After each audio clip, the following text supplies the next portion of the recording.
Yard, where we use umbrella for the rain or just cause the sun well hot.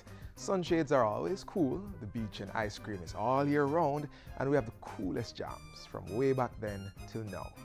Yard, where we always turn with handmade fashion, a state of entrepreneurs, creatives, builders, shapers. Yard, where everyone has a place, because out of many, we are one. Jamaica, this is home. Thanks for sharing with us in another of our very own Jamaica Magazine. I'm Theodore Henry. Stay with us. Jamaica Social Investment Fund, JSIF, celebrating over 20 years of investment in community development. JSIF has forged relationships with international funding partners as well as private and public sector entities. Let us continue to invest to reduce vulnerabilities. Let us build our social capital and resilient infrastructures to ensure full participation in Vision 2030. JSIF, investing for community development. We start things off with a recap of the top news stories that made the news this week.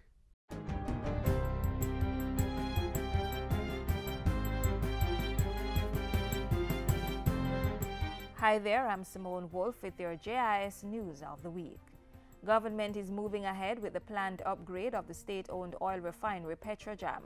Energy Minister Dr. Andrew Wheatley says the state is in talks with a Chinese firm to implement the upgrade, which will include the installation of a vacuum distillation unit VDU. We are working feverishly. The money is in place. I must add, $100 million US dollars was made available for us to proceed with the VDU project. Meanwhile, the Petroleum Corporation of Jamaica PCJ has officially launched a $40 million US energy management and efficiency program.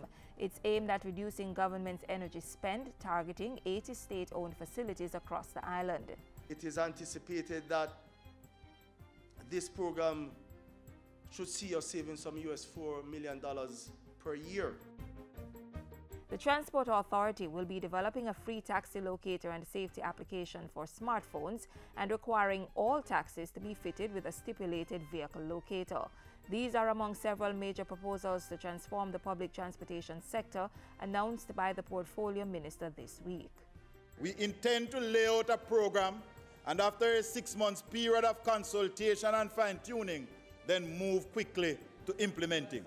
Other key proposals include opening all routes and allowing potential operators to design and craft their own routes, then apply for them to be registered. Government will be merging its holdings in Clarendon Alumina Partners and the Jamaica Bauxite Mining Limited and allowing Jamaicans to buy shares in the new entity. Internal discussions have started and assistance will be sought from the Attorney General's chambers and the Development Bank of Jamaica to properly package the concept for listing on the stock exchange. Minister without portfolio J.C. Hutchinson announced this week that the Agriculture Ministry is developing a crop loss and farm insurance program. We have developed a concept document outlining the mechanism for the budget financing of a crop loss and farm insurance program. Stakeholder consultation has commenced and second draft will be available soon. Meanwhile, a nationwide public education campaign on flood mitigation is to begin within the next 3 months. What we are seeing, ladies and gentlemen, councillors, is that areas that were never affected before by flooding has now been severely compromised. And the limited resources that is available at times is not adequate to respond to the needs that exist right across the various municipalities. Government has set aside $14 million to assist privately run children's homes with infrastructure support this fiscal year.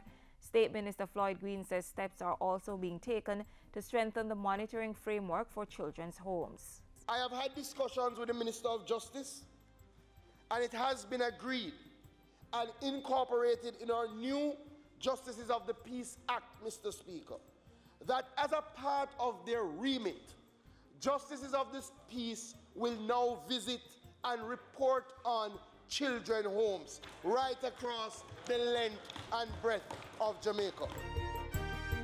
Government has launched the Advancing Secondary Tertiary Remedial Education for Adolescent Mothers, or A-Stream program, to pair teen mothers with mentors and provide them with $40,000 each to cover their secondary school expenses. Around 70% of the adolescent mothers in our program complete their secondary education. Isn't that wonderful? But while that is impressive, we want to do even better, because I'm determined that no one must be left behind. And finally, the 10-digit dialing system for making local telephone calls came into effect on May 31. It means persons will have to put the 876 area code before all 7-digit phone numbers. The public is getting a 5-month period from May 31 to October 30 to get used to the new system. And those were some of the stories making news this week. I'm Simone Wolf.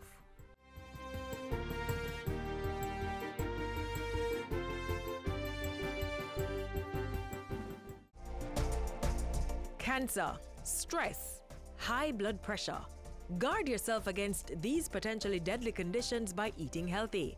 Give your body long life with foods such as low-fat milk, dried and fresh peas and beans, unsalted nuts and seeds, fresh vegetables, fruits and coconut water, and eliminate processed seasonings such as seasoning salt, soy sauces and ketchup. When it comes to meats, remember to remove the skin to reduce the intake of fats and oils.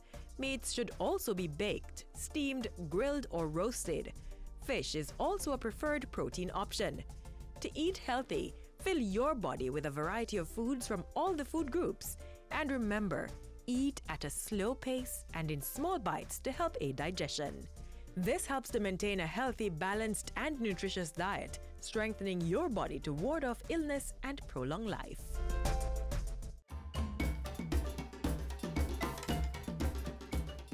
The JCDC Festival Song Roadshow has hit the pavement. Come out and get a chance to see, meet and sing along with the top 10 performers from the competition. They're in Manchester on June 2, St. Elizabeth on June 9 and Ocherius on June 16. On June 22, the Roadshow heads to Portland before rolling into Spanish Town for its last stop on June 29. The show starts at 4 p.m. at each location and is free and open to the public. Look out, they're coming your way. The John Rollins Success Primary School is set to sizzle as it hosts the Best of Festival 2018 on Sunday, June 3 at the Half Moon Conference Center in Montego Bay. Start time, 4 p.m. Slated for the show is a wide range of traditional folk forms, dance, music, speech, along with special performances by the Tivoli Gardens Dance Troupe and more. Admission, children $500, adults $1,000 pre-sold and $1,200 at the gate. Come out and sizzle with the John Rollins Success Primary School. J Penn Studios presents Artistic Dimensions 2018, an art show like no other. Come, touch, hear, see, feel, and be a part of the art exhibition, film festival, live music, poetry, and more. The show is well-flavored for your every like and interests. Join them on the Edna Manley College campus as early as 12 noon on June 3, 2018. Tickets are $1,000 pre-sold. Contributions are in aid of the Edna Manley College and the Excelsior Community College Scholarship Fund, so go on now, support and have fun for you and for a cause. Do you have something to share on our notice board? Give us a call at 876-922-8680 or send us an email at rcarty@gis.gov.jm.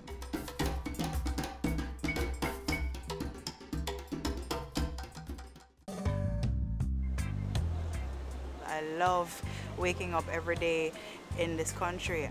This is where I was born and raised. I have such a passion for my country, and for me, this is home. In Jamaica, a lot of people, they look at just like beach, you know, sea, sand, but our mountains are something to behold. It's majestic up there, and it's a different type of peace. It's a different type of lifestyle completely. I could mention many different places that are amazing, but the one thing I do love about Jamaica as well is that you can find that relaxation, you can find that chill in your backyard. Apart from it being an incredibly beautiful country, an incredibly beautiful island, we have a wonderful, wonderful culture, wonderful, vibrant, colorful people. There is definitely a realness to Jamaica. There's definitely something that, no matter what, keeps you in touch with reality here. Why come to Jamaica? It all comes back down to Jamaica as a whole. You know, the food, the music, the culture, the people, the climate. Come out and meet us, come out and experience what Jamaica has to offer.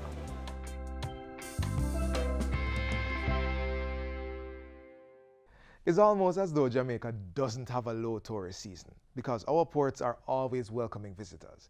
As we enter what we would call another high season, we look at how the sector has bred partnerships and inclusive growth around the world. 3 days, over 40 hours of interaction and cultural exchange, 13 concurrent sessions, 7 plenaries, 1,400 participants with over 150 speakers. It was the flagship event in recognition of the United Nations International Year of Sustainable Tourism for Development 2017. This very monumental International Tourism Conference, today, we, the government and people of Jamaica, the World Bank Group, the IDB, and our collaborators are truly delighted to be presenting to the world the first ever global conference on job creation and inclusive growth, a public-private partnership for sustainable tourism development and growth.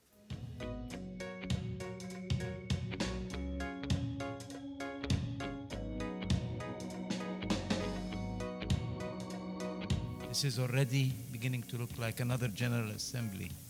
I thought we got one behind us. It looks like you are actually making it happen. From November 27 to 29, 2017, heads of state, ministers of government, representatives from international organizations, investors, stakeholders, and tourism practitioners arrived at the Montego Bay Convention Center to access and action the framework which will ensure a sustainable tourism industry globally. Tourism-dependent countries, like many Caribbean nations, must critically consider how our tourism product should adapt and evolve to reflect the new realities of climate change, the evolving tourist preference. We now have to figure out how do we treat with the millennials in the tourism product. Terrorism and traveler safety and security concerns, and new and emerging tourism markets, products, and technology. It is a time when we must truly embrace and give meaning to the words travel, enjoy, respect. The Caribbean and the future of the tourism product took center stage at the onset of the discussions. The challenges and the opportunities evident in indigenous, community, and multi-destination tourism practices, the importance of tourism networks and diversifying source markets, the importance of technology and innovation, and the inputs needed for building a resilient sector were the primary areas explored. It is important for us to emphasize the fact that every citizen of the Caribbean needs to be involved in being a good host. So human capital development is doing all the obvious things about training us up and so on, but at some point we have got to accept that an element of human capital development is tourism awareness, so that we develop the whole population as a part of the resource. In connecting the dots between the place, the people, and the product, they too access the importance of public-private and people partnerships, and how these relationships drive investments and fuel the socio-economic infrastructure of communities. If communities are strong, then our hotels will be successful. Our hotels cannot succeed if we don't have resilient communities. So it's very important that we share what we do best, which is our hospitality. One of the fundamental issues, how do you make the public-private partnerships work? What I personally sense is a shift from public-private partnership to public-private partnership with the community there. Basically, it's PPPP, public-private partnerships with people. So starting from the community and basically building any type of business out of that.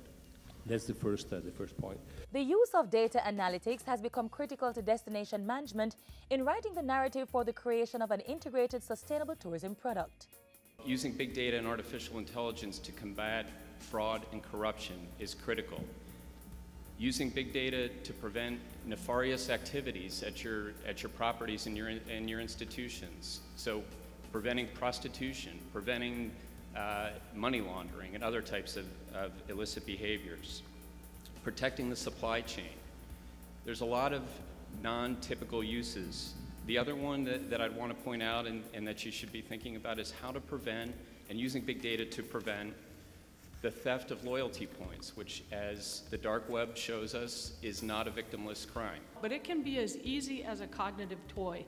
What Watson does is three main things. The first of which is Watson understands language. You notice I'm talking to Watson. And when we say that, what we're talking about is it understands concepts, right? So daughter, son, child are all the same, right? That they are related.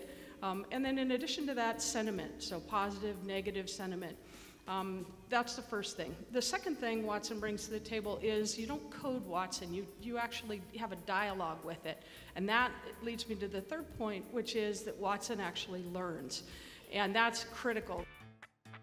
The final day of discussions addressed the importance of harnessing the individualized experience for the development, promotion, and management of the sustainable tourism product. Now the new reality is that it's about customer obsession. What that means is that it's not anymore about how customers are, but how our hospitality providing those customers' demand. The new reality is that customers want to be known. They want us to understand what they want, what their preferences are, and they want us to earn their business. Partners with a vision for the creation of a global sustainable tourism product attracted a wide cross-section of tourism practitioners. And as preparations were being made for departure, those partnerships were cemented through the 15-point Montego Bay Declaration. Building on the legacy of the International Year of Sustainable Tourism for Development 2017, and with the objective of setting a common action plan towards 2030, we declared the following. UNWTO member states, affiliate members, and other international organizations and private sector partners shall sustain the momentum created by the International Year of Sustainable Tourism for Development 2017 by creating a working group coordinated by UNWTO on the legacy of the 2017 vision. Governments, private sector, donors, and the international and regional organizations shall support the development of a blue economy, considering the specificities and vulnerabilities of island states in terms of natural resources, impact on climate change, and extreme weather events, as well as the high reliance on tourism on the ocean for marine activities, transportation, coastal protection, and resilience. The conference positioned Jamaica as one of the premier destinations for meetings, incentives, conventions, and events. And the warm hospitality and shared experiences were carried away as a keepsake across the seas.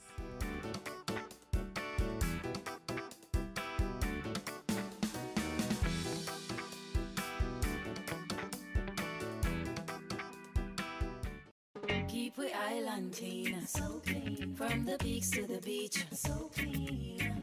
No dirty up Jamaica, please don't do it. Keep we island clean, so clean. From the peaks to the beach, so clean. No dirty up Jamaica, please don't do it. No dash no paper, no dash no plastic. Dispose your garbage responsibly. No know how to recycle, learn it quick. And if you drop it, better pick up every piece of it. Plastics last forever, don't forget the bits. Cause when them touch the street, them end up in the sea. Collect pan the reef where they fish them feed. And when you want seafood, I eat your eat. Keep island clean, so clean. From the peaks to the beach, so clean. No dirty up Jamaica, please don't do it. No dirty up Jamaica, no dirty up Jamaica, no dirty up Jamaica, no dirty up Jamaica.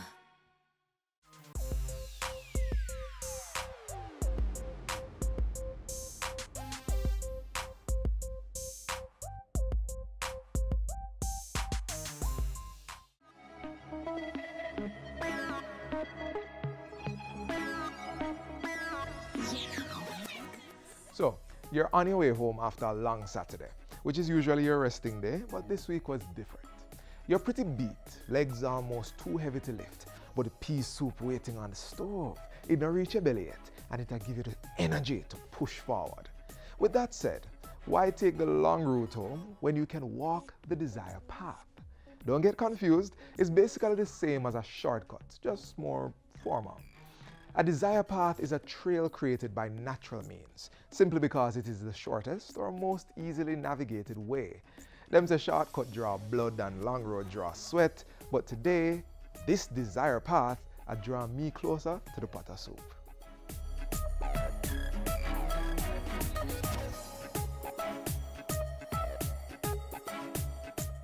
Parents, how do you think your children feel when they are beaten?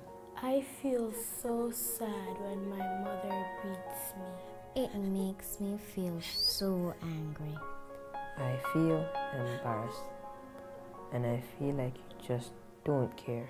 It has been proven that coercive parenting is directly linked to the aggression your children are displaying in schools. The National Parenting Support Commission is imploring you, parents, rethink your actions. Stop beating your children. A message from the National Parenting Support Commission in collaboration with Ministry of Education, Youth and Information for improved safety and security in schools. In addition to being a natural buffer against storms, flooding, coastal erosion, and strong waves, especially now that we're just 24 hours into the start of the 2018 Atlantic hurricane season, for many species, the wetlands are home.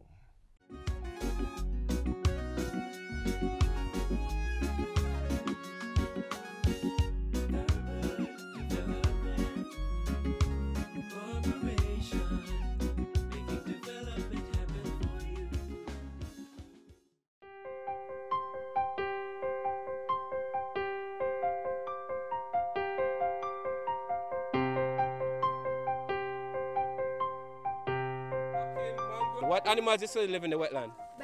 Birds. Spiders. Dragonflies. Dragonfly. Lizards. Crabs. Lizards. Lizards. Okay. This nature tour is one of many undertaken by the Urban Development Corporation, UDC, to build the awareness of students and adults on the importance of wetlands. In what? Filtering the air and also giving you water, right?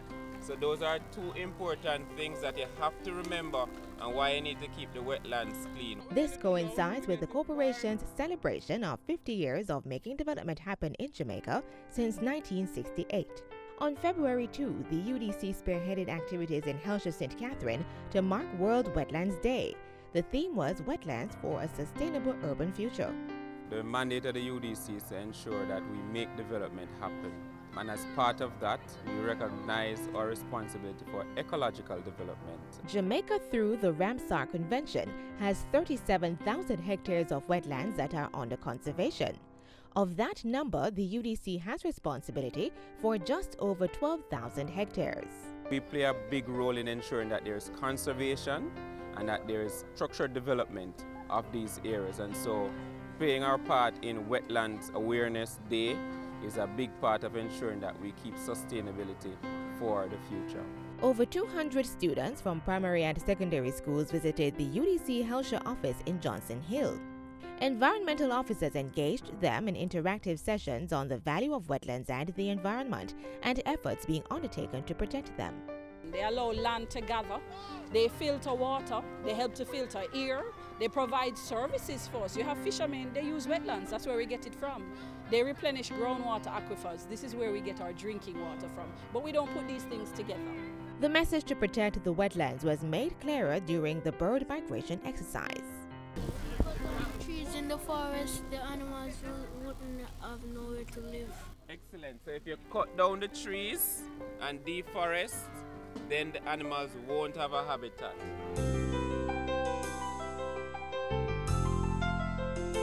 I want to thank the UDC because people normally think about the environment as in just garbage alone. They're not thinking about that there are animals that need to be protected and areas need to be kept clean in order that these endangered species can live longer. So what was the takeaway for the students? We have the black mangrove and the red mangrove. The red mangroves looks like it's walking, and the black mangroves, they suck up water and then they take their time and let it back out, and they also clean the environment. An animal go to hide from their predator around it. Partners such as the Forestry Department, the Natural Resources Conservation Authority, and the National Environment and Planning Agency were also on location. Now that the information has been passed on, the young ones are charged to share it with their fellow students and community members for a sustainable environment. The Wetlands Awareness Day activities are part of the UDC's community engagement in the protection of the environment. Over the years, the corporation has engaged schools across Kingston and St. Andrew and St. Catherine to participate in its Enviro Fairs and tree planting exercises in Helsha and Goat Island, part of the Portland Bight Protected Area. A big project that we took on some time ago was to ensure that we created a sanctuary for the iguanas. The Urban Development Corporation, ensuring sustainable protection of our wetlands and the environment since 1968. To learn more about the work of the Urban Development Corporation, call 656-8031 or visit their website at www.udcja.com. You may also follow them on Facebook, YouTube, Twitter, and Instagram, or visit their information center on the ground floor, Kingston Mall, downtown Kingston.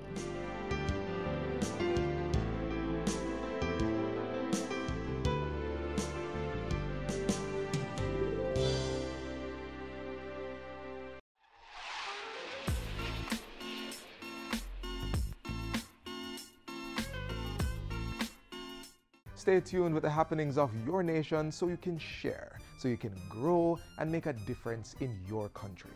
The JIS team is enabling you with our website, our mobile apps and social media sites. Like, follow, and subscribe. On behalf of the entire JIS team, I'm Theodore Henry. Thanks for watching.